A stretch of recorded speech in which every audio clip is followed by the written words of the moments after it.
This is a RWBY mini review. Look. Mini look. Crap.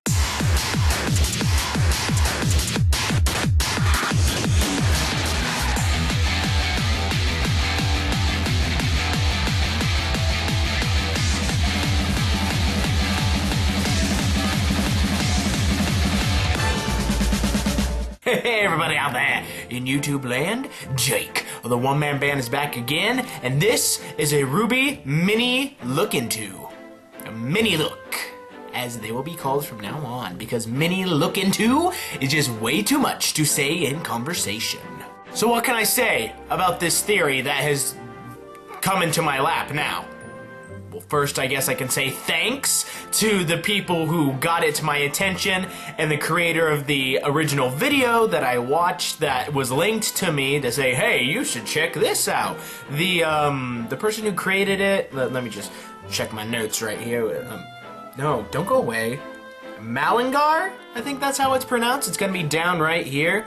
So, pretty freaking awesome idea. The idea that Ozpin is really Mercury from the future come back to the past.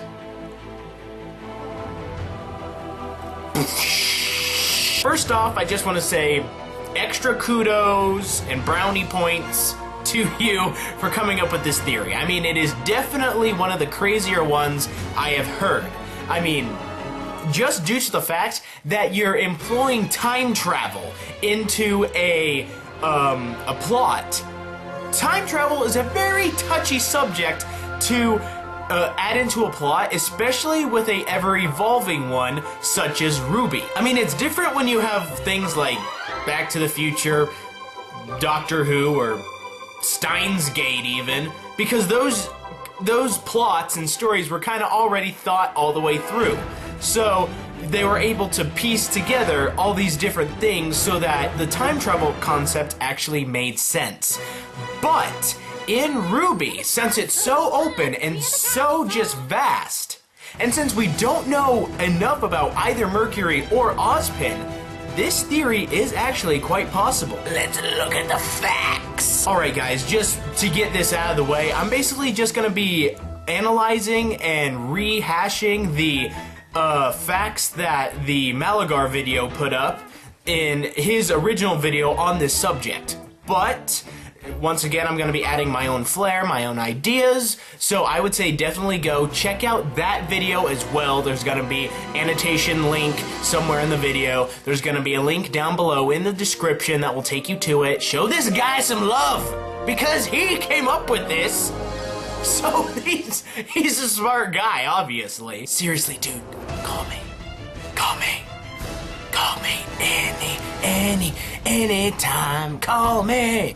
So, what are the facts? We know that Ozpin is a very mysterious character. We don't really know much about him. We don't even know how he became headmaster at Beacon Academy.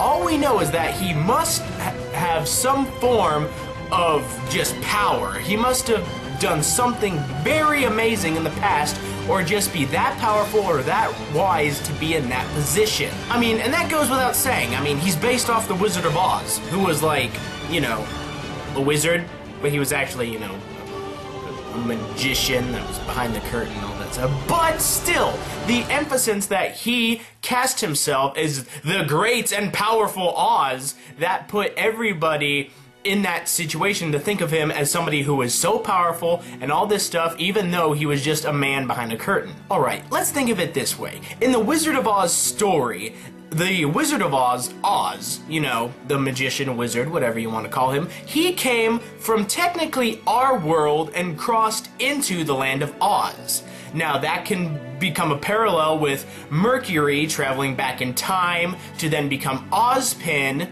and then do everything that Ozpin is doing. And don't tell me that there ain't a resemblance, because there is. There is a resemblance between the two. They have the same eye color, same basic hair color. I mean, Ozpin's is a little more gray, but that, you know, that can just come off from being, you know, old. And even if you really listen to the way that they talk, I mean, their sound, the sound of their voices sound similar enough to be counted as, maybe there's something more than just coincidence here. And don't forget that Glenda also has a very, very, very strong tide of loyalty to Ozpin.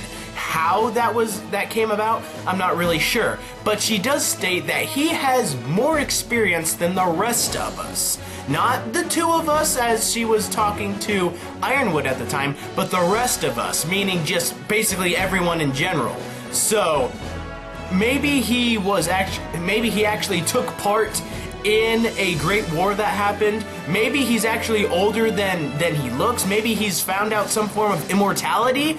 Or maybe he went through these situations that are going to happen now and went back in time to try to fix them in some way. And let us not forget that the whole Raven idea of her being some form of time traveler or Ruby from the future, that's also a theory that's kind of being thrown up into the air. And if the Mercury Ozpin theory has any merit, then the whole RWBY Raven theory has merit as well. And also, Ozpin's head layer, his kind of office dealy at the very top of the tower, it's all clockworky and there's cogs, so could that be a coincidence? That is part of his emblem and part of his cane.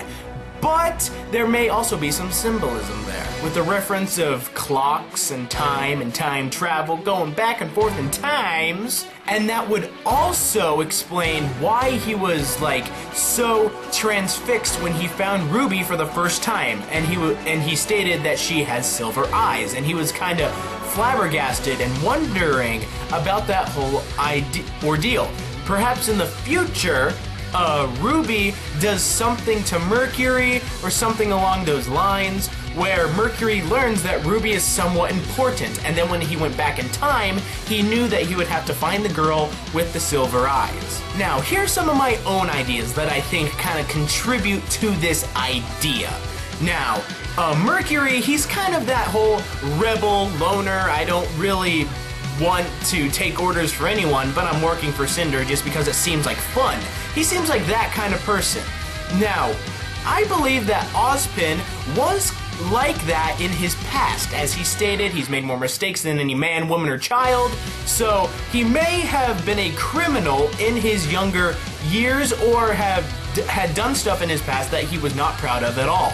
And that would kind of tie into the whole idea that he is Mercury, because Mercury, you know, he's working for Cinder, they're doing all these bad things. And the idea of Ozpin being Mercury also strengthens my resolve that Ozpin knows Cinder from somewhere. Where? I'm not sure. Once again, we don't know enough about either Cinder or Ozpin to really pinpoint any idea where they might have actually seen or met each other or been friends at some time. I mean, there are theories out there where, like, oh, they were part of the same team, or oh, Cinder and Ozpin were lovers, or somewhere along those lines. Cinder's his daughter. I don't know. There's a million theories out there because we don't have any concrete evidence about anything.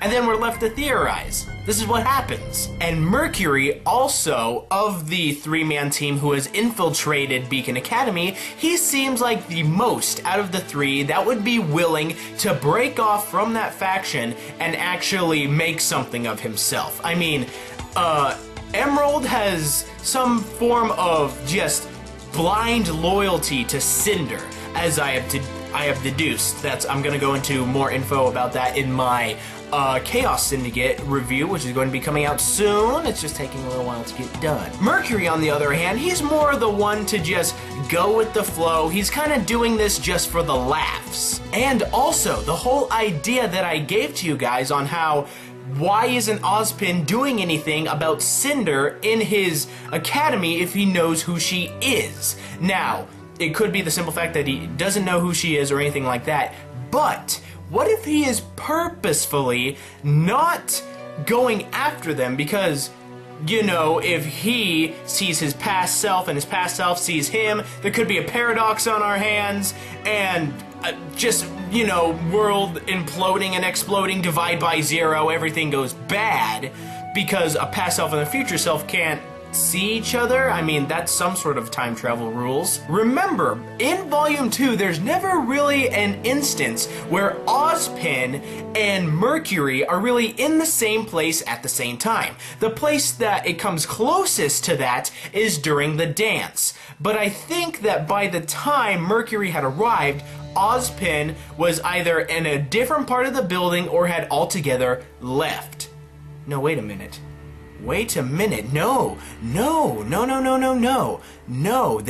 Mercury actually looked at Ozpin because he was keeping tabs on Ironwood, and when Ironwood left, Mercury told Cinder, who was doing the whole thing in the tower.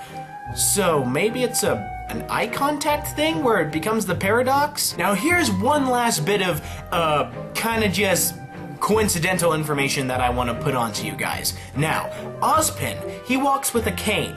So obviously he uses that cane either for combat or he actually has something wrong with his legs. As in they were hurt at some point and he now walks with a limp or somewhere along those lines. Now, Mercury's weapons are on his feet. He fights using kicking motions. We've seen that with Mercury when he's fought Pyrrha and he's fought the Grimm and he's fought all those other people that, you know, he uses his weapons on his feet and kicking motions and all that stuff. Now, wouldn't that make his legs the most vulnerable thing to hit and the most important things to hit in combat? If he can't use his legs, he can't use his weapon and he can't get away.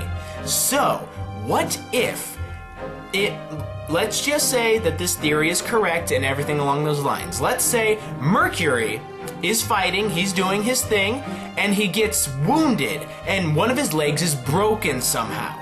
And then later on, he goes back into the past to become Ozpin, and then he has to walk with a cane. Alrighty guys, that's going to end this RWBY mini look. Am I going to do any more mini looks in the future? That's basically where I'm going to look at a theory, no matter how crackpot it is, no matter how crazy it might be. If I'm gonna look at it and give my thoughts on it, am I gonna do any more of these? I'm not really sure because, you know, I have other projects and all that kind of stuff to do. But I do believe that this may be a thing. This may be a thing to kind of get the creative juices flowing. And so without further ado, like and favorite if you've enjoyed, subscribe, of course, leave all your crackpot comments down in the comments below. I was about to say theory below, but you know, leave your crackpot theories, comments in the comments below, all that awesome, cool stuff. I will see you guys next time I'm out there in YouTube land. Be a good person, tip your waitresses, keep moving forward. And when dealing with time travel, you have to be very, very careful in putting it into your stories because you never know when things just get so crazy. I'll see you next time. Yeah,